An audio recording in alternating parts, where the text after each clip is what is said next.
Welcome to day 2, and we're going to ask you, how's your poop? You have a worksheet that goes over how your poop is, and it has different days of the week, and it has a stool chart in here. And I want you to go ahead and look at these pictures and pick which one best describes your stool. Keeping in mind that 1 is little rabbit pellets, hard nuggets. 2 is big, bumpy, thick sausage-like poops. 3 is a little bit softer, but still very formed stools. 4 and 5 are soft, smushy, mushy blobs, and they come out like soft serve ice cream.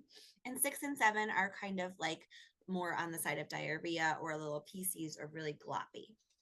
So we're going to go ahead and look at what kind of poop you have. And you might be wondering, why is she asking about poop in a happy bladder challenge?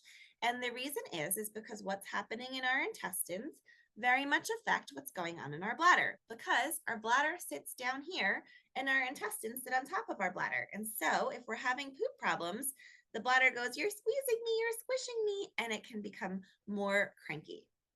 Another way to show you that is with my pelvic model here. So here's the pelvic model. We have our external pelvic floor muscles here, and then we have our pelvic organs. So if someone is a vulvovaginal owner who still has a uterus, this is what their internal organs look like. And you'll see that there's the bladder here, the uterus is here, and the rectum is here. And so if there's a whole bunch of poop, it smushes on this little bladder here, and the bladder gets cranky. If we coughed or sneezed or laughed or jumped, all those internal organs might smush on top of the bladder and make pee leak out. Or if we just have, some pressure on here, that can also, because we have poop in here, that can also, like a cough or a sneeze, might put pressure on our bladder. And then also, one more consideration for poop in the bladder is that all of the nerves, my rectum does not want to stay in its right place. Okay, it's a floppy rectum today. So our nerves that innervate our bladder come out of these little holes in these little areas here in our sacrum.